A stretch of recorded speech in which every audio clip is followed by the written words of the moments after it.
മലബാറിലെ 6 ജില്ലകളിൽ +1 അഡ്മിഷന് വേണ്ടി കുട്ടികൾ രക്ഷകർത്താക്കളും പ്രയാസപ്പെടുന്ന ദുരിതപൂർണമായ ഒരു അവസ്ഥയാണെന്ന് ഞങ്ങൾ അടിയന്തര പ്രമേയ നോട്ടീസിലൂടെ സഭയിൽ കൊണ്ടുവരാൻ ശ്രമിച്ചത്.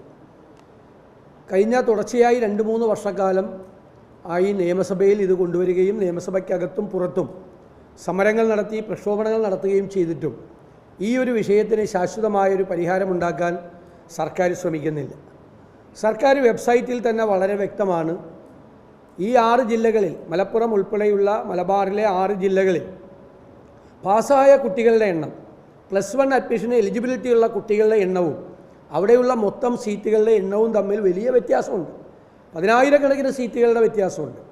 ഗവൺമെൻറ് ഇപ്പോൾ ചെയ്യുന്നത് 30% മാർജിനൽ ഇൻക്രീസ് നടത്തുകയാണ്. 40 കുട്ടികളാണ് ഒരു ക്ലാസ് റൂമിൽ ഇരിക്കേണ്ടത്, അത് നേരത്തെ തന്നെ 50 ഉണ്ട്, അതിപ്പോൾ 65-ഉം 75-ഉമായി മാറുന്ന ഒരു സ്ഥിതിയാണ്.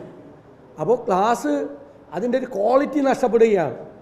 എന്നിട്ടും ഈ 30% മാർജിനൽ ഇൻക്രീസ് കൊടുത്തിട്ടും കുട്ടികൾക്ക് സമീപ പ്രദേശങ്ങളിലൊന്നും അഡ്മിഷൻ കിട്ടാത്ത ഒരു സ്ഥിതിയാണ്. അപ്പോൾ വീടിൻ്റെ തൊട്ടടുത്ത് അഡ്മിഷൻ വേണമെന്നാണ് ചോദിക്കുന്നത്. അതുകൊണ്ടാണ് ഞങ്ങൾ നിയമസഭയിൽ ചോദിച്ചത്, പൊന്നാനി താലൂക്കിലുള്ള ഒരു കുട്ടിക്ക് ഏറനാട് താലൂക്കിലെ നിലമ്പൂരിൽ അഡ്മിഷൻ കിട്ടിയാൽ ഒരു പാവപ്പെട്ട വീട്ടിലെ കുട്ടിക്ക് പോകാൻ പറ്റുമോ? ചിറയൻകീഴിൽ ഉള്ള ഒരു പാവപ്പെട്ട വീട്ടിലെ കുട്ടിക്ക് നെയ്യാറ്റിൻകരയിലെ ഏതെങ്കിലും സ്കൂളിൽ അഡ്മിഷൻ കിട്ടിയാൽ പോകാൻ പറ്റുമോ? അപ്പോൾ അത് ഒരു വലിയ സ്റ്റേറ്റ് അടിസ്ഥാനത്തിൽ യൂണിറ്റ് ആക്കിയിട്ടാണ് ഇവർ ചെയ്യുന്നത്. അത് താലൂക്ക് അടിസ്ഥാനത്തിൽ യൂണിറ്റ് ആക്കി ഇത് ചെയ്യണം. മാത്രമല്ല, ഈ താൽക്കാലികമായ പരിഹാരങ്ങൾ നമ്മുടെ ഈ സെക്കൻഡറി വിദ്യാഭ്യാസത്തെ മുഴുവൻ പൂർണ്ണമായി തകർക്കുന്ന, +2 വിദ്യാഭ്യാസത്തെ പൂർണ്ണമായി തകർക്കുന്ന, അതിൻ്റെ ക്വാളിറ്റി, അതിൻ്റെ ഗുണനിലവാരത്തെ തകർക്കുന്ന രീതിയിലേക്ക് പോവുകയാണ്. ഗവൺമെൻറ് ചെയ്യേണ്ടത് അഡീഷണൽ ബാച്ചുകൾ ഉണ്ടാക്കിയാണ്. പണ്ട് UDFൻ്റെ കാലത്ത് ഇതുപോലെ പ്രശ്നം ഉണ്ടായപ്പോൾ 1400 ബാച്ചുകളാണ് പുതിയതായിട്ട് അനുവദിച്ചത്. അത് ചെയ്യാൻ തയ്യാറില്ല. സർക്കാരിനെ സംബന്ധിച്ചിടത്തോളം സർക്കാരിൻ്റെ മുൻഗണനയിൽ വിദ്യാഭ്യാസം ഇല്ല. മാറി മാറി ഭരിച്ച കേരളത്തിലെ എല്ലാ സർക്കാരുകളുടെയും മുൻഗണനയിൽ, പ്രയോറിറ്റിയിൽ ഒന്നാമത്തെ പ്രയോറിറ്റി ആയിരുന്നു കുട്ടികളുടെ വിദ്യാഭ്യാസം. ഈ സർക്കാരിൻ്റെ പ്രയോറിറ്റിയിൽ അതില്ല എന്നതാണ് ദൗർഭാഗ്യകരമായ കാര്യം. മന്ത്രി പറയുന്ന സീറ്റ് ബാക്കിയാണെന്ന്. സീറ്റ് ബാക്കിയാണെങ്കിൽ പിന്നെ എന്തിനാണ് മാർജിനൽ ഇൻക്രീസ് കൊടുത്തത്? 30% മാർജിനൽ ഇൻക്രീസ് സീറ്റ് ബാക്കിയായ ജില്ലകളിൽ എന്തിനാണ് അഡീഷണൽ സീറ്റുകൾ വർദ്ധിപ്പിച്ചത്? അപ്പോൾ പറയുന്നതും യാഥാർത്ഥ്യവും തമ്മിൽ യാതൊരുവിധ പൊരുത്തവും.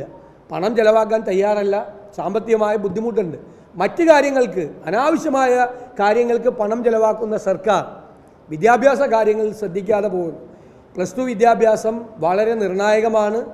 അവരുടെ ഏജ് ഗ്രൂപ്പ് പരിശോധിച്ചാലും വളരെ നിർണായകമാണ്. അപ്പോൾ അവർക്ക് ഹയർ എഡ്യൂക്കേഷന് വേണ്ടിയിട്ടുള്ള അവസരങ്ങൾ നിഷേധിക്കപ്പെടുന്ന ഒരു അപകടകരമായ സ്ഥിതിയിലേക്ക് പോവുകയാണ്. പൊതുവിദ്യാഭ്യാസ രംഗത്തേക്ക് കുട്ടികളുടെ എണ്ണം ഗൗരവമായി കേരളത്തിൽ കുറഞ്ഞുകൊണ്ടിരിക്കുന്ന ഒരു പശ്ചാത്തലത്തിൽ വേണം ഇതിനെ പരിശോധിക്കാനെന്നാണ് ഞങ്ങളുടെ നിലപാട്.